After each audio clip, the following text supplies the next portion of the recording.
Warahmatullahi wabarakatuh kepada semua yang bersama dengan kita pada malam ini, yang mengucapkan salam. Ahlan wa sahlan wa marhaban bikum.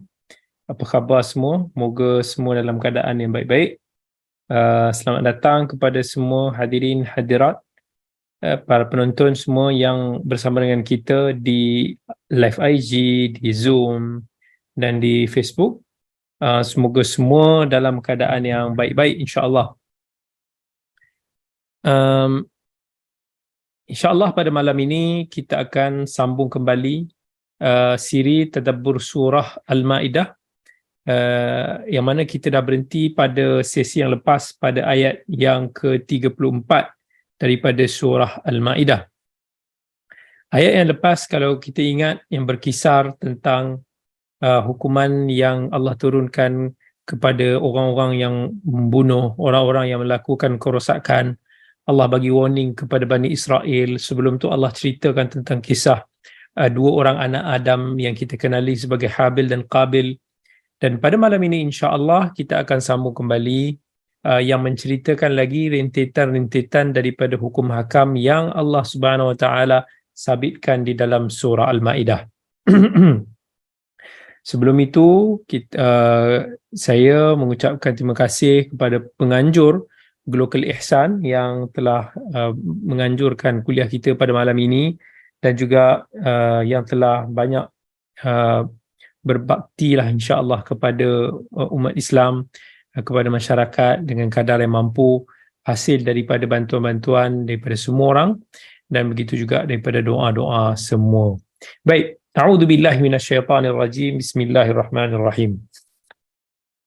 يا أيها الذين آمنوا اتقوا الله وابتغوا إليه الوسيلة وجاهدوا في سبيله لعلكم تفلحون إن الذين كفروا لو أن لهم ما في الأرض جميعا ومثله معه ليفتدوا به من عذاب يوم القيامة ما تقبل منهم ولهم عذاب أليم يريدون أن يخرجوا من النار وما هم بخارجين منها ولهم عذاب مقيم.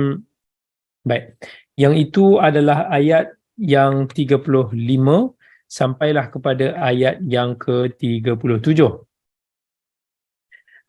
Siapa yang bersama dengannya Al-Quran, maka ahlan wa sahlan, kita galakkanlah untuk membuka mushaf ataupun meneliti ayat-ayat yang berkaitan apa yang kita nak huraikan pada malam ini. Yang pertama sekali, Allah SWT sebut dalam secara umumnya, dalam ayat ini Allah memerintahkan orang-orang yang beriman supaya bertakwa kepada Allah, supaya juga mencari jalan untuk mendekatkan diri kepada Allah dan juga berjihad di jalannya, sampailah mereka ini berjaya daripada mencapai kemenangan daripada apa yang mereka takutkan dan memperolehi kebahagiaan yang kekal abadi, iaitu di akhirat kelak.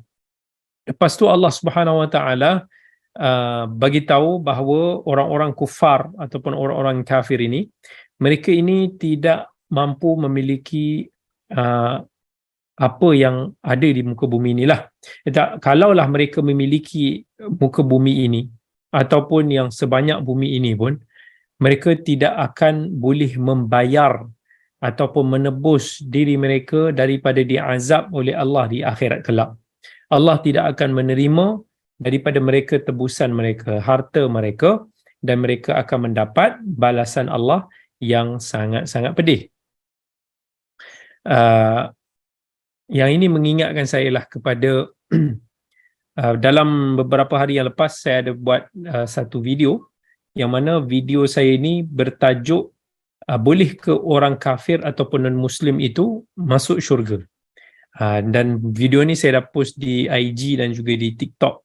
Di IG alhamdulillah video ni selamat, tetapi di TikTok video saya ini telah di-remove oleh TikTok kerana ada yang report hate speech. Saya cuba untuk nak respon balik lah, bagi tahu bahawa dia tak melanggar lah, dia tak ada hate speech pun. Kita hanya menjelaskan tentang apa yang Allah dan juga Rasulnya sampaikan kepada kita. Sebab dalam video tu saya cuba untuk nak menjawab balas kepada ada dakwaan seorang yang mengatakan bahawa orang kafir pun boleh masuk ke syurga.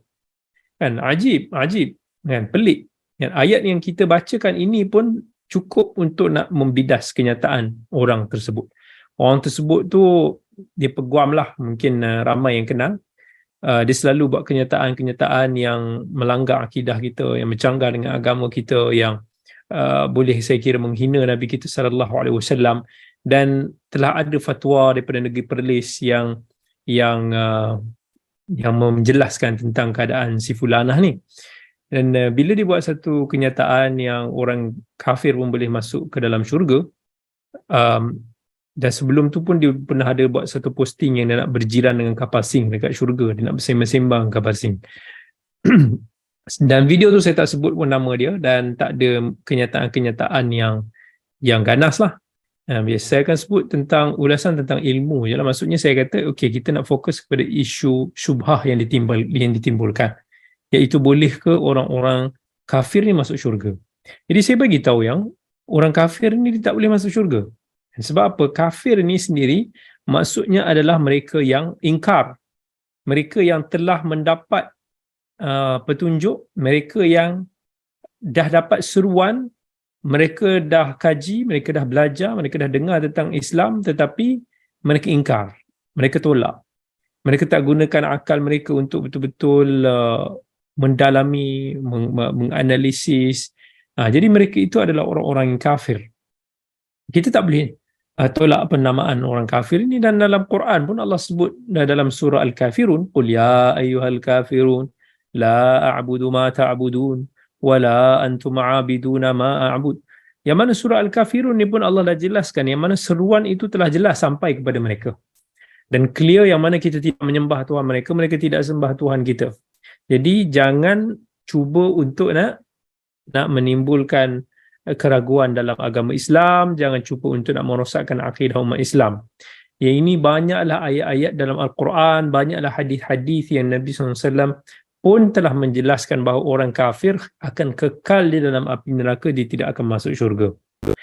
Saya sebut juga sepotong ayat dalam surah Al-Bayyinah ayat ke-6, di mana Allah kata innal ladzina kafaru min ahlil kitabi wal musyrikina fi nari jahannam khalidina fiha ulaika hum syarrul bariyah.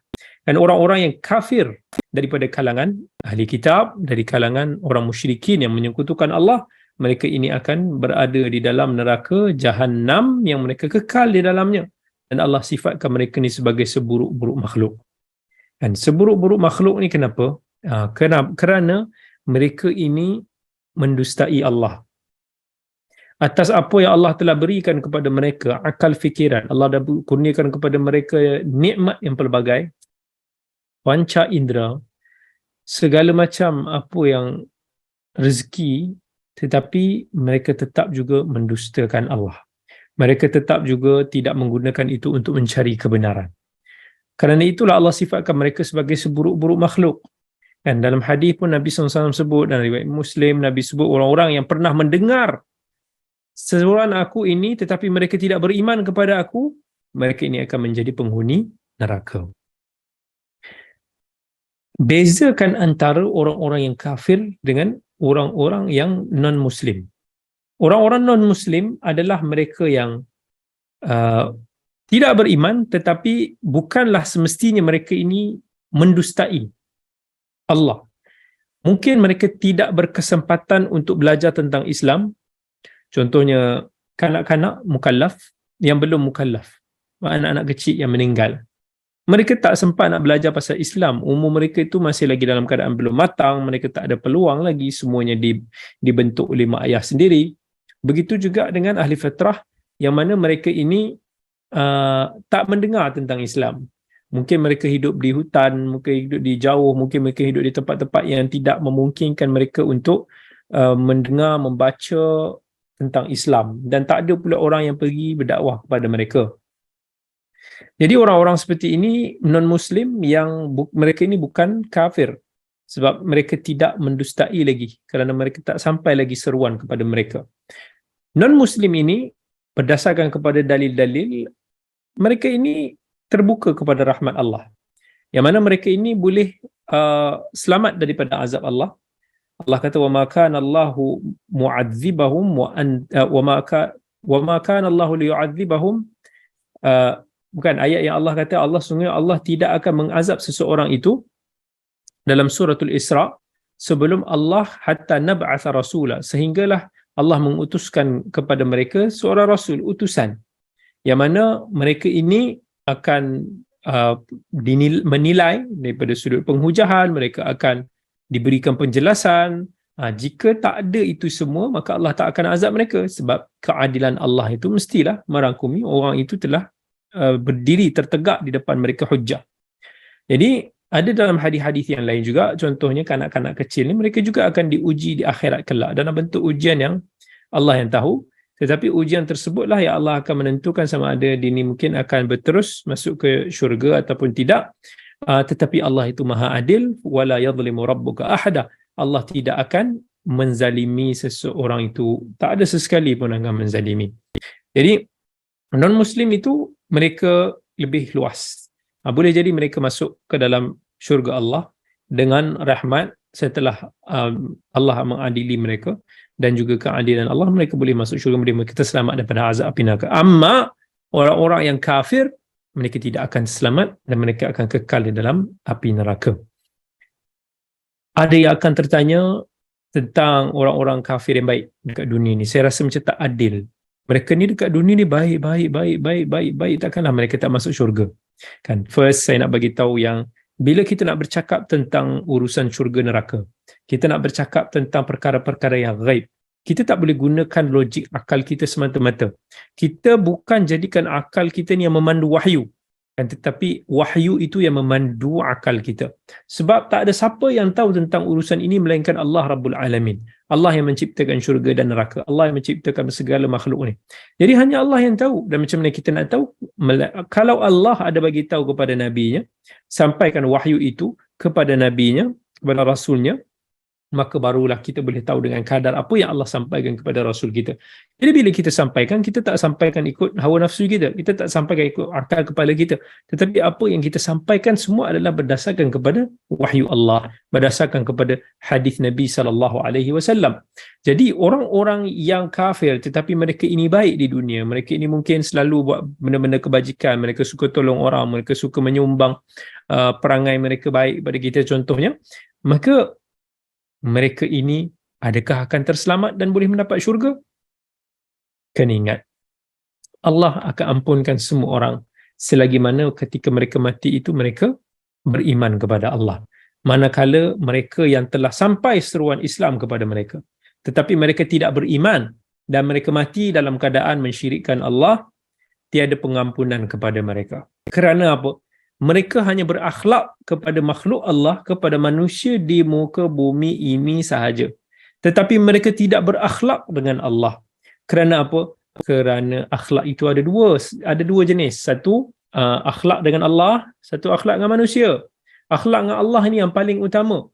Kalau kita tak pas akhlak kita dengan Allah, maka kita tak akan pas semua subjek kita yang lain. Akhlak-akhlak kita itu semua tidak bermanfaat di akhirat.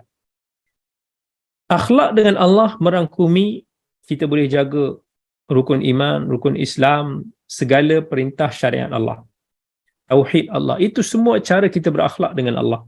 Tidak sempurna akhlak kita kalau kita hanya berakhlak dengan manusia, tetapi dengan Allah yang mengurniakan kita segala macam nikmat, yang Allah yang telah kurniakan kita akal yang sangat-sangat hebat ini, Allah telah mengurniakan kita segala panca indera kita ni, semua itu akan menjadi sia-sia sekiranya kita tidak menghargai, mensyukuri apa yang Allah berikan kepada kita dengan beriman kepada Allah.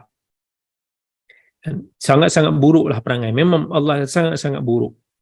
Dan Tuhan yang sepatutnya kita appreciate, kita beriman, tetapi kita kufur. Contoh kita kata, kalaulah ada orang tu baik, Kan dengan kita baik, dia jiran yang baik, dia kawan yang baik. Tetapi dengan mak ayah dia, diderhaka. Dengan mak ayah dia, dia kufur. Adakah kita nak kata dia baik? Dan itu baru dengan mak dengan ayah. Sepatutnya sebab mak dengan ayah dia yang dah berikan dia segala kesenangan, yang dah melahirkan dia, yang menjadi asbab apa yang dikecapi pada hari ini. Tetapi dia kufur, maka dia orang yang jelek. Dan saya bagi satu perumpamaan. Tauhid dan iman ni adalah subjek teras. Kalau kita ambil SPM, syarat nak lulus SPM mesti kena lulus bahasa Melayu, kena lulus sejarah. Saya tengok mungkin few subjek lain pun kena lepas jugalah. Tapi saya pinjam dua subjek ni lah. Subjek bahasa Melayu, subjek sejarah.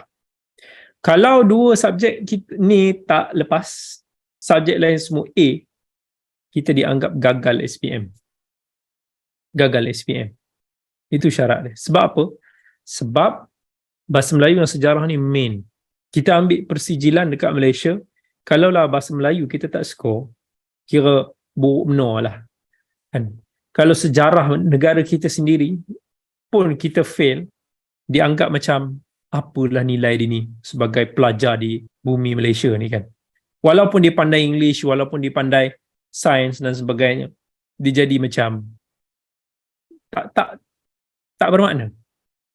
Dan sama juga sebagai hamba Allah, kalaulah subjek tauhid yang main yang sepatutnya kita berjaya ini, sebagai hamba Allah mesti kena berjaya ni, tiba-tiba yang tu fail, walaupun subjek akhlak kita baik, kita tetap akan gagal sebab kita tak tahu meletakkan apa yang utama itu. Sama juga orang yang dia masuk kelas ke universiti. Dia masuk kelas ke universiti dan dia tak daftar. Dia ikut kelas. Dia tak daftar, fail. Bukan fail, dia tak bermakna. Dia tak dikatakan graduate daripada universiti tersebut. Maksudnya, bila kita nak meletakkan neraca kejayaan, kita kena meletakkan neraca kejayaan berdasarkan kepada Allah. Sebab Allah yang ciptakan kita, Allah yang telah membuat guideline itu. Jadi, kalaulah itu kita tak pas, maka macam mana kita nak masuk syurga? Kan? Saya hanya cerita daripada sudut ilmu, daripada sudut Quran dan hadis. Tapi ada pihak lah yang tak setuju, tak berpuas hati agaknya. Dia buat report dan video itu telah di-removekan daripada TikTok. Tak apa masalah, ada di IG lah. Itu sedikit faedah yang saya nak kongsikan kat sini. Maksudnya orang yang kafir, bila kita kata tentang yang kafir ini, mereka ini memang orang yang mendustai. Mereka ada elemen mengingkari yang telah sampai kepada mereka Islam, tetapi mereka tak cuba untuk nak digest, mereka tak cuba untuk nak menyelami kebenaran itu, mereka membutakan hati dan fikiran mereka. Ayat 35 Allah Subhanahu Wa Taala sebut, Ya ayyuhalladzina amanu taqullaha wabtaghu ilaihil wasilah wajahidu fi sabilihi la'allakum tuflihun. Wahai orang-orang yang beriman, bertakwalah kepada Allah dan carilah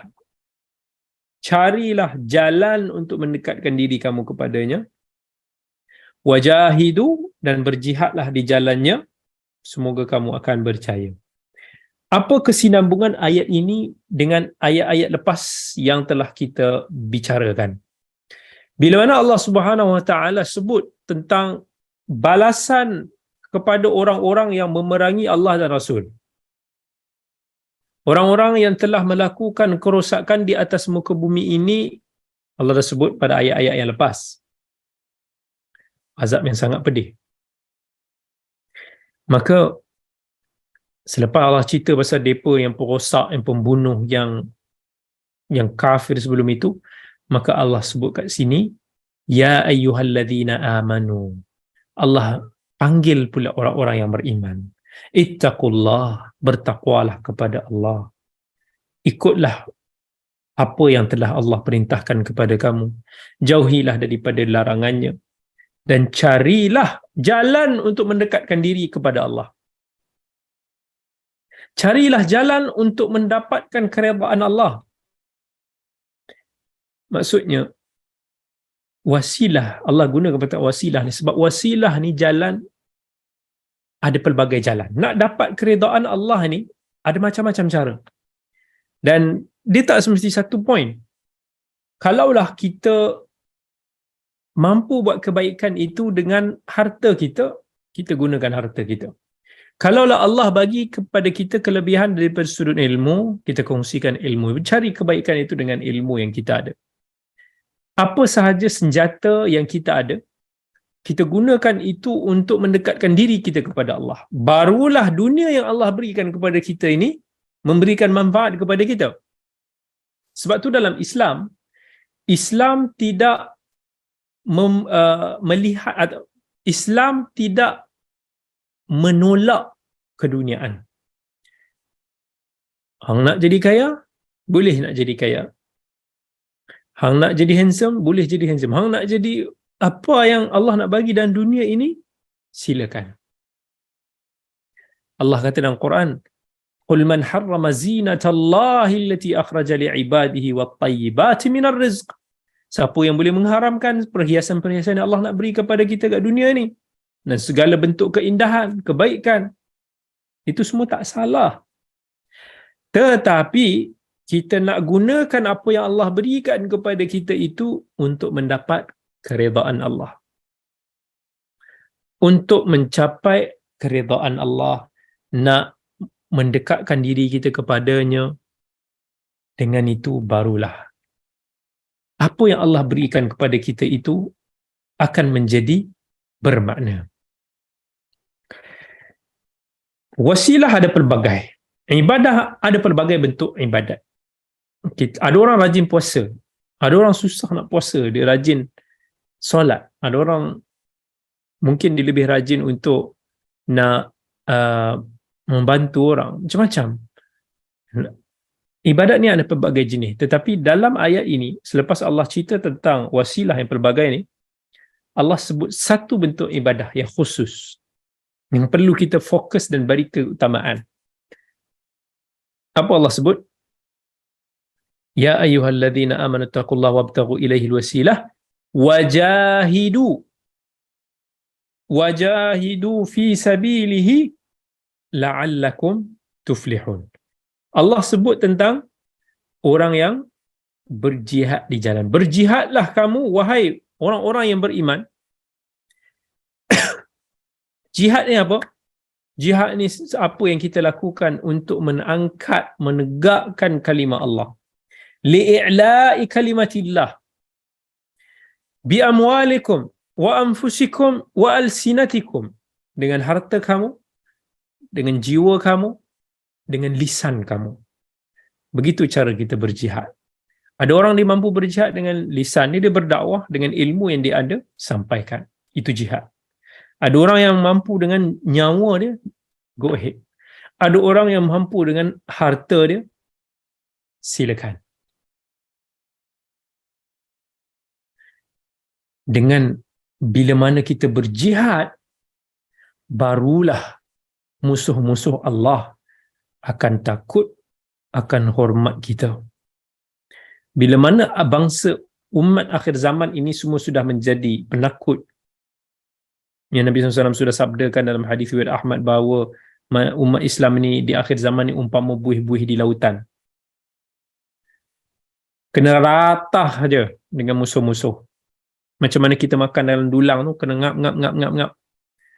Bukan sebab kita tak ramai, tapi sebab kita takut mati kerana kita terlalu cintakan dunia, iaitu penyakit wahan tu.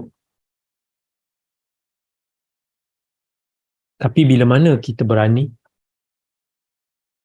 bila mana kita melihat agama kita dipijak-pijak dan kita bangkit menyuarakan, mempertahankan agama kita, musuh kita pun akan gerun dan akan hormat. Even kalau kita tengok di negara-negara barat, baru-baru ni di Sweden dibakar Quran. umat Islam bangkit. Suara mereka itu sampai, membuatkan akhirnya kerajaan dia pun terpaksa campur tangan. Sebelum ini juga pernah di Perancis, mereka keras untuk menghalang hijab. Suara-suara orang Islam yang bangkit sampai kepada mereka. Walaupun ada ekstremis daripada kalangan mereka yang memang anti-Islam di seluruh dunia. Sekiranya umat Islam hanya mendiamkan diri, tidak berani untuk mempertahankan agamanya, tidak berani untuk mengangkat agama kalimah Allah yang tertinggi, maka agama kita akan dipijak-pijak. Kemudian Allah Subhanahu Wa Taala sebut pada ayat yang 36, selepas Allah cakap tentang orang yang beriman, kepada orang yang beriman, kali ini Allah kata, innal ladzina kafaru law anna lahum ma fil ardi jami'a wa mithluhu ma'ahu liyaftadu bihi min adzabi yaumil qiyamah ma tuqabbala minhum wa lahum adzabun alim. Bila mana Allah Subhanahu Wa Taala pada ayat yang sebelum ini berbicara kepada orang-orang yang beriman untuk bertakwa kepada Allah, untuk mendekatkan diri kepada Allah, untuk berjihad di jalannya, maka Allah SWT sebut rentetan daripada ini. Ya Allah kata, kalaulah mereka buat tadi ini, mereka akan berjaya. Maka Allah sebut cerita tentang orang-orang yang sebaliknya, yang tak menginginkan ini semua, iaitu orang-orang kufar. Allah kata, innal ladzina kafaru, sesungguhnya orang-orang yang kafir, kalaulah orang-orang kafir ini kumpulkan kepada mereka harta-harta dunia. Dan memang kita tengok most of the richest man in the world, orang-orang bukan Islam. Sekiranya mereka ini ada segala kekayaan di atas muka bumi ini, trillion after trillion after trillion after trillion, berganda-ganda semualah nilai dia. Kalaulah harta yang mereka miliki itu mereka nak bawa selepas mereka mati, mereka nak bawa di hari kiamat nanti supaya mereka boleh bayar Allah, supaya mereka tidak diazab di akhirat sebagai tebusan mereka, Allah kata tidak sesekali mereka ini akan diterima. Nampak? Tidak cukup ke dalil ini yang menunjukkan bahawa orang-orang yang kafir mereka tidak akan dapat keluar daripada api neraka dan azab Allah. Even dalam surah Ali Imran Allah sebut lagi, innal ladzina kafaru wa matu wa hum kuffar falan yuqbala min ahadihim mil'ul ardi dhahaban walau iftada bih. Kalaulah orang yang kafir itu mati dalam keadaan mereka kufar, tidak akan diterima daripada mereka ini walaupun mereka bayar dengan emas yang sebanyak bumi. Penuh bumi ini dengan emas semuanya, nak bayar supaya dapat keluar daripada azab mereka itu. Allah kata no way. Ulaika lahum adzabun alim, mereka akan tetap mendapat azab yang pedih. Wa ma lahum min nasirin, dan mereka itu tidak akan ada penolong. Tak akan boleh keluar. Sebab tu Allah sebut dalam ayat yang berikutnya, ayat yang ke-37, yuriduna an yakhruju minan nar wa ma hum bikharijina minha wa lahum adzabun muqim. Masa mereka dah masuk nanti, mereka akan nak sangat merayu, nak keluar. Sesekali mereka tak akan mampu untuk keluar daripada syurga itu selama-lamanya, daripada neraka itu selama-lamanya. Allah kata, kullama aradu ay yakhruju minha min ghammin u'idu fiha wa dhuqu adzabal hariq. Dalam suratul Hajj Allah kata, setiap kali dia orang nak keluar, dia orang akan masuk balik, keluar masuk balik. Setiap kali itu juga mereka akan dikatakan, rasalah azab api neraka yang membakar ini. Walahum azabum muqim, dan mereka itu akan mendapat azab yang tetap, azab yang kekal. Muqim, maksud muqim, macam mana kita masuk muqim? Maksudnya kita menetap, kita stay kat situ, khalas, itu tempat dia. Begitu juga tempat mereka, rumah mereka, negeri mereka adalah neraka. Tak boleh keluar dah, tak boleh nak pergi musafir dah, tak boleh nak rasa jap syurga, tak boleh dah. Baik. Apa pengajaran yang kita boleh ambil daripada ketiga-tiga ayat ini? Yang pertama, ayat ya ayyuhalladzina amanu taqullah wabtaghu ilaihil wasilah wajahidu fi sabilihi la'allakum tuflihun. Pergi satu-satu. Kita tengok. Allah kata, ya ayyuhalladzina amanu, wahai orang-orang yang beriman. Kat sini menunjukkan bahawa bila mana Allah nak sampaikan satu perintah untuk dilakukan, maka Allah akan panggil mereka sebagai orang-orang yang beriman. Sebab hanya orang-orang yang beriman sahaja yang boleh lakukan.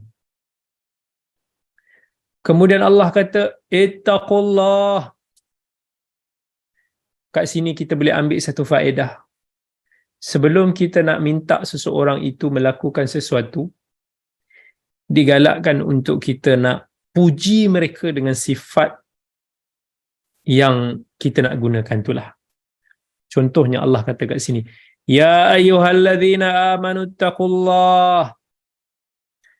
Allah suruh kita bertakwa, itu sifat orang yang bertakwa, kalaulah kita boleh sekian-sekian. Kalaulah contohnya kita nak minta orang tu bantu kita.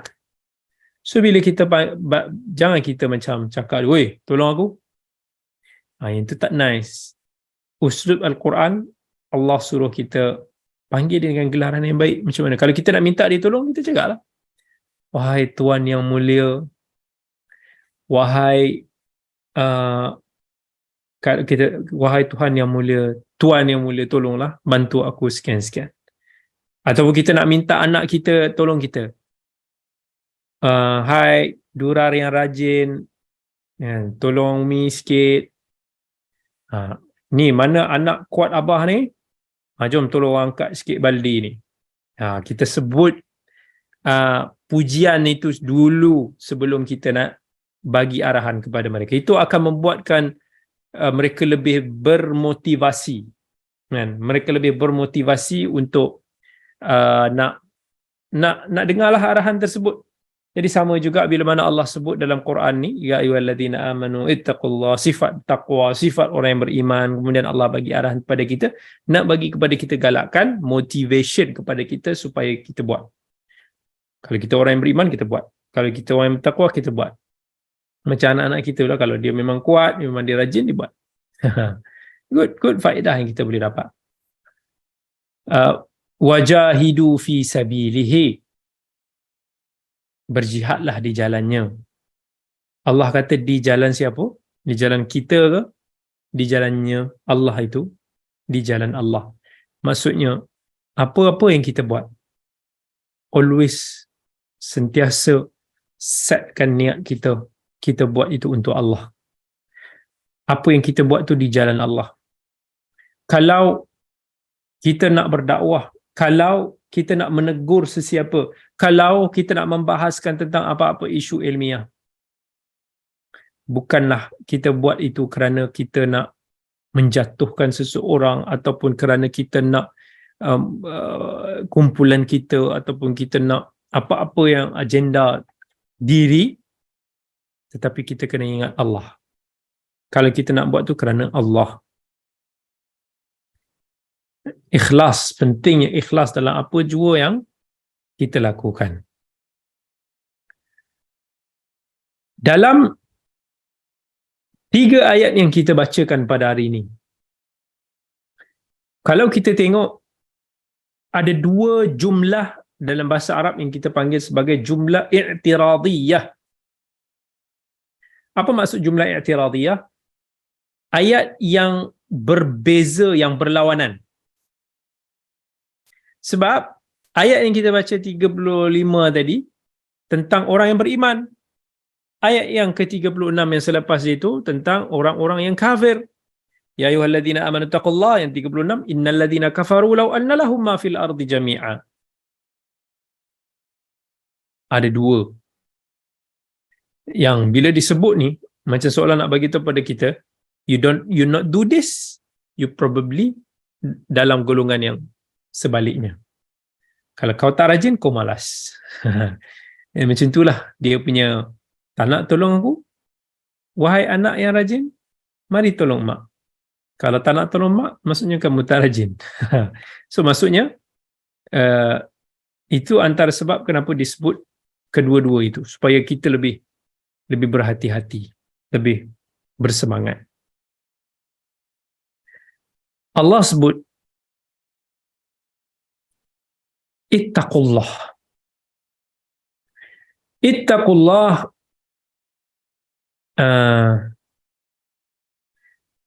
wabtaghu ilaihi alwasilah. Para ulama menyebut ittaqullah, bertakwa kepada Allah ni, dia lebih kepada kita meninggalkan larangannya. Why? Sebab takwa ni diambil daripada kalimah wiqayah. Wiqayah ni maksudnya pendinding, penghalang, tembok, pencegah. Seolah-olah sifat takwa ini boleh mencegah kita daripada api neraka, daripada dosa. Apa yang mengundang dosa? Apa yang mengundang neraka? Maksiat. So bila kita tinggalkan maksiat itu, itulah takwa. So bila Allah kata ittaqullah, bertakwalah kepada Allah, bermaksud tinggalkanlah larangan dia. Nak meninggalkan larangan Allah bukan satu benda yang senang. Kebanyakan maksiat, kebanyakan dosa ni seronok. Syahwat seronok. Maka Allah sebut ittaqullah wabtaghu ilaihil wasilah. Wabtaghu ilaihil wasilah ni menggambarkan kita buat perintah Allah. Allah sebut dulu yang berat, tinggalkan maksiat, dan kemudian Allah baru sebut buat ketaatan. Itu antara apa yang kita boleh perhatilah daripada penggunaan ayat-ayat Al-Quran. Tinggalkan dulu maksiat is much more important daripada kita buat sesuatu kebaikan. Contohnya kalau kata ada orang tu dia nak berubah, dia nak berhijrah. Sebelum dia duk kata aku nak buat amalan ini, nak buat amalan ini, nak buat amalan ini, kita minta supaya dia tinggalkan dulu apa-apa kebiasaan dia yang berdosa. Tinggalkan dosa dulu sebelum dia fokus kata aku nak ini, nak buat ini, nak buat kebaikan ini. Itu tak apa, slowly boleh datang. Tetapi kebaikan ataupun ketaatan tu akan susah untuk kita lakukan bila kita banyak dosa. Percayalah. Selagi mana kita tak boleh meninggalkan dosa kita, maka kita susah nak buat kebaikan ataupun istiqamah. So clearkan diri dulu, bersihkan diri kita daripada dosa, akan mudah untuk menyerap hati diri kita yang sudah suci, yang bersih daripada kekotoran, lebih mudah untuk menyerap cahaya Allah. Otherwise, cahaya Allah itu tidak akan bercampur dengan kegelapan syaitan. Allah kata ittaqullaha wabtaghu ilaihil wasilah. Dalam nak mencapai keredaan Allah, ada dua je cara. Satu, tinggalkan maksiat, larangan Allah, yang Allah kata ittaqullah. Dan yang kedua adalah kita buat perintah Allah yang Allah isyaratkan wabtaghu ilaihi alwasilah. Wabtaghu ilaihi alwasilah, maksud al-wasilah ni at-taqarrub ila Allah, cara mendekati Allah. Bukan maksud wasilah ni perantaraan. Boleh jadi betul perantaraan, maksudnya apa yang mendekatkan diri pada Allah, itulah perantaraan kita dengan Allah. Dan Allah kemudian kata, innal ladzina kafaru law anna lahum ma fil ardi jami'a. Orang-orang yang kafir, sekiranya mereka memiliki segala dunia ini seisinya, mereka nak bayar, mereka nak tebus ke akhirat nanti supaya boleh keluar daripada neraka, boleh masuk syurga. Apa yang kita boleh faham dengan ayat ni? Apa yang kita boleh faham adalah kunci kejayaan yang sebenar adalah apa yang ada di dalam diri kita. Bukan apa yang di luar. Macam mana yang orang-orang kafir dalam ayat ini menyangka, kalaulah mereka ada harta, mereka boleh berjaya. No. Nak berjaya, fix what is inside us. Bersihkan diri kita dulu. Baiki diri kita dulu. Sama ada kejayaan itu di dunia ataupun di akhirat. Nampak tak? Kalau di dunia ni, kalaulah mak dengan ayah kita kaya, tinggalkan kepada kita berjuta-juta harta pusaka, tetapi kalau diri kita ini tak ada ciri-ciri orang yang berjaya, diri kita ini penuh dengan negativity, sifat malas, sifat khianat, sifat membazir, sifat suka berjoli, perangai-perangai yang tak elok, apa jadi? Kekayaan yang ditinggalkan itu tidak memberikan manfaat. Akan habis sekejap je. Dan saya ingat kita boleh saksikanlah kepada mungkin insan-insan, kenalan-kenalan yang berada di sekeliling kita pun berlaku begitu. Tetapi seseorang itu, sekiranya dalaman dia, diri dia seorang yang positif, dengan sifat-sifat yang positif, mereka orang yang berjaya, dan mereka akan berjaya sama ada mereka berharta ataupun tidak. Betul? Sebab tu Nabi SAW beritahu, laisal ghani wal laisal ghina an kathratil arab walakinnal ghina ghinan nafs. Kekayaan itu bukan apa yang dimiliki harta kita ni, yang kita pamerkan itu, tetapi kekayaan itu apa yang dalam diri kita ni, kalau kita rasa sifat kaya jiwa. Itulah nilai apa yang ada dalam diri kita. Itu yang boleh memberi kejayaan. Kalau dalam konteks akhirat, iman kita, itulah dalam diri kita. Itulah positif yang sepatutnya kita miliki untuk kita berjaya. Walaupun luaran harta kita, anak-anak pinak kita, sijil-sijil kita itu banyak, itu semua tidak boleh menjadikan kita berjaya di akhirat nanti, sekiranya diri dalaman kita ini tidak kita jaga. Itu antara faedah kita boleh dapat daripada ayat ini.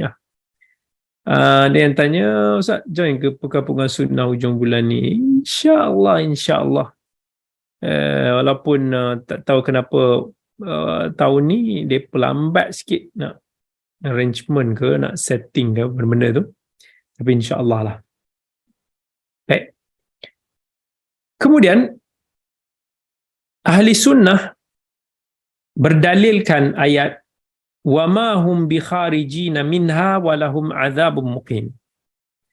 Orang-orang yang kafir ini tak akan boleh keluar daripada api neraka, dan mereka akan dapat azab yang tetap, yang kekal.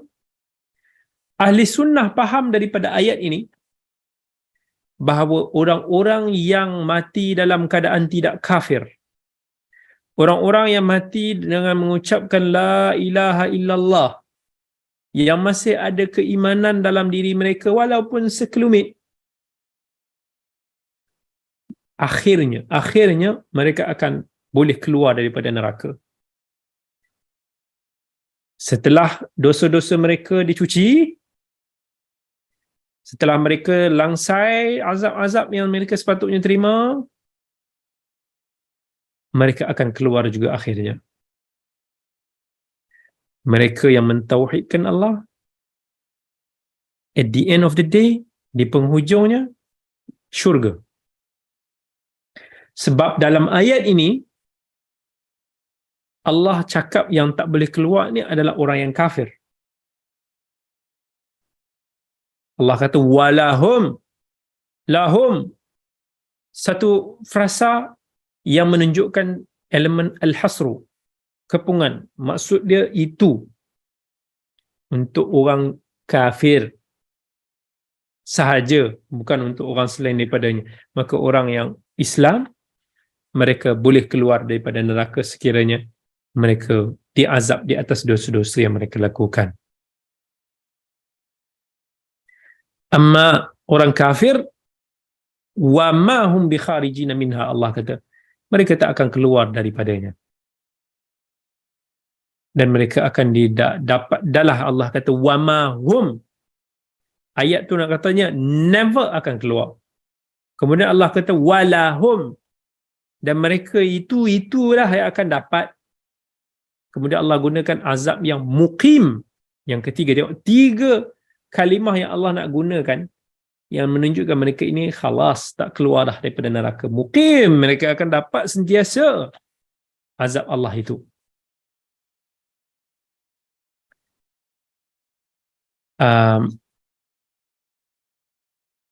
Tapi orang yang beriman, Allah sebut dalam surah At-Taubah, ulaika sayarhamuhumullah, mereka itu Allah akan merahmati mereka. Kan, orang-orang yang beriman, Allah masih lagi mencampakkan dalam hati mereka itu sifat untuk mencari hidayah Allah. Sekiranya mereka masuk dalam api neraka kerana dosa-dosa mereka, rahmat Allah itu juga yang akan membebaskan mereka daripada azab Allah. Sahabat-sahabat semua, sebelum kita mengakhiri pada malam ini, apa yang boleh kita renungkanlah? Tadi saya ada sebut tentang orang-orang yang tidak mendengar tentang Islam, ahli fatrah. Mereka ini boleh terselamat daripada azab Allah. Dan di sana ada orang-orang yang kafir, mereka yang menentang, mereka yang mengingkari, mereka yang menolak Islam. Tidakkah kita berfikir betapa banyaknya tugas yang sepatutnya kita ni kena langsaikan? Banyak lagi tugas kita untuk nak sampaikan. Ada orang yang komen, dia kata, Ustaz, saya terbayangkan contohnya orang-orang rakyat-rakyat di Korea Utara. Mereka ni mungkin tersekat aksesnya daripada dunia luar. Tak pernah dengar tentang Islam. Tak boleh dengar tentang Islam. Bila orang tu komen dekat saya punya komen, sama ada di TikTok ataupun IG, saya pun terfikir, subhanallah, betul. Betapa ramainya manusia-manusia di luar sana yang masih lagi tak berpeluang untuk mendengar tentang Islam, tentang kalimat tauhid. Betapa banyaknya tugas kita yang kita masih lagi tak jalankan dengan baik. Kita masih lagi fokus untuk bertelingkah sesama orang Islam. Bukan kata tak boleh, ada benda-benda yang perlu. Tetapi fokus kita tu kadang-kadang banyak sangat ke situ. Sampai kita lupa untuk menarik orang bukan Islam di negara kita sendiri supaya tertarik dengan Islam. Saya nak ajak supaya kita semua yang menyaksikan kita daripada IG ni, ataupun di Zoom, ataupun di Facebook, setkan KPI dalam diri kita. KPI yang ringkas, cita-cita kita sebelum kita memejamkan mata satu hari nanti. Kita tak tahu bila. Kita nak Islamkan seorang. Seorang je. Jadilah jiran kita ke, keluarga kita ke, kawan sekerja kita ke, siapa-siapalah. Jadi asbab untuk mereka mendapat hidayah Islam. Itu je. Setkan KPI dalam hidup kita. Dapat satu, syukur Alhamdulillah. Isunya adalah, pertama, kita tak cuba untuk mencari jalan mencapai KPI tu.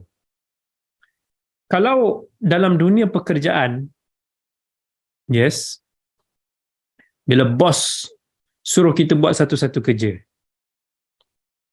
how you do it, you think lah. Kau fikir, yang penting kau settle. So kita akan cari cara macam mana kita nak langsaikan kerja job bos tu supaya KPI kita dapat. The problem bila mana kita tak ambil isu ni serius. Kita tak set dalam diri kita. Jadi kita tak terfikir nak buat macam mana. Tapi kalau kita ada set dalam kepala kita, bersungguh-sungguh kita nak,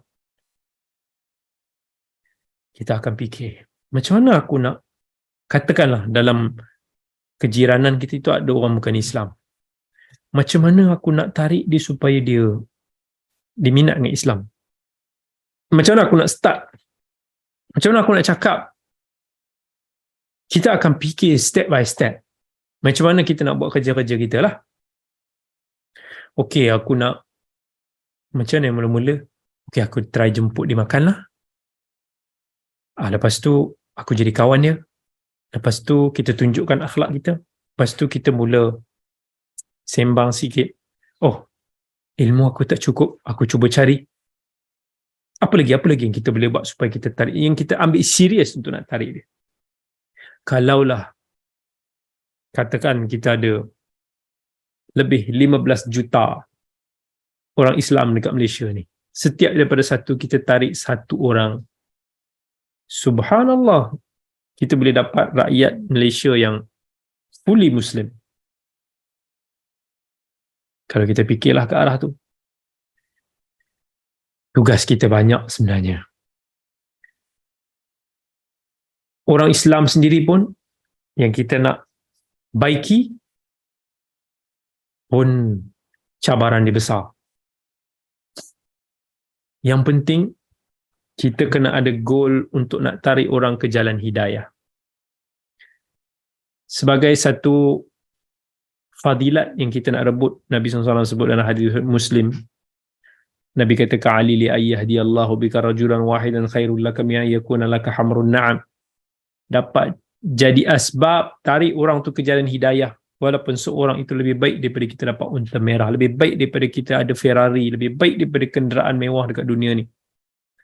Just one. Jadilah. Itu kerja kita. Banyak lagi kerja kita yang kita nak buat. Saya, antara yang saya cuba buat berdasarkan kemampuan yang kita ada, sebarkan, kongsikan ilmu-ilmu yang ada, kan, mungkin di platform yang saya ada, di medsos. Itu menggembirakan saya bila ada ramai orang komen-komen yang kata ini ilmu yang baru, terima kasih, baru saya tahu. saya akan kongsikan dengan kawan saya akan amalkan. Komen-komen yang membuatkan saya semangat untuk nak terus berkongsi, sebab kita rasa, oh, ada manfaatnya, ada faedahnya. Cuba untuk nak mendekatkan masyarakat dengan Islam, kan? Saya ada dulu memanglah teringin, antara yang saya suka buat adalah saya suka bersembang dengan non-Muslim. Cuba nak tarik mereka, cuba untuk nak merungkaikan kekusutan mereka. Bukanlah kata secara deep yang itu perlukan specialize daripada sudut perbandingan agama, kena tahu tentang mereka punya kitab-kitab suci dan sebagainya, tetapi cukup untuk nak memberikan gambaran tentang Islam, apa yang mereka boleh faham tentang Islam. Bukan nak condemn agama mereka, bukan nak ni, tapi mereka boleh dapat gambaran yang sebenar tentang Islam. Itu je saya nak cuba. But saya punya English not so strong. Boleh, tapi itu insyaAllah lah one day saya akan usahakan insyaAllah kalau boleh dapat kuatkan itu, sebab bahasa adalah salah satu senjata penting untuk kita menarik orang mendekati kita, insyaAllah. Jadi saya pun doakan kepada semua, para pendengar semua, supaya kita sama-sama dapat buat sesuatu untuk agama Allah ni. Selamatkan, tarik mereka-mereka yang daripada terjerumus ke dalam lembah neraka ni. Kita tak mau, kalau boleh nak kurangkanlah mereka-mereka yang akan kekal di dalam azab Allah. Selamatkan mereka, apatah lagi kalau dia ada dalam kalangan keluarga kita, kita tak mau mereka ini diazab. Kalaulah di dunia ni pun kita tak mau mereka ini terbakar, menderita, apatah lagi di akhirat yang kekal abadi. Cuba sedaya upaya, cuba the best as we can, bawakan jalan hidayah tu kepada mereka. Doa kepada Allah, semoga Allah bukakan pintu hidayah kepada mereka. Itu yang kita nak. Dan once they do, bila mana mereka berjaya, apa yang mereka buat selepas itu, kebaikan tu semua kita dapat saham kita. Sebab itulah tak terbayangkan saham Nabi kita Muhammad sallallahu alaihi wasallam yang menjadi asbab kita semua mendapat hidayah pada hari ini. Allahumma salli ala Muhammad wa ala ali Muhammad kama sallaita ala Ibrahim wa ala ali Ibrahim wa barik ala Muhammad wa ala ali Muhammad kama barakta ala Ibrahim wa ala ali Ibrahim fil alamin innaka Hamidum Majid. Wa sallallahu wa sallama ala nabiyyina Muhammad wa ala ali wa sahbihi ajma'ina walhamdulillahi rabbil alamin. Kita bertemu lagi.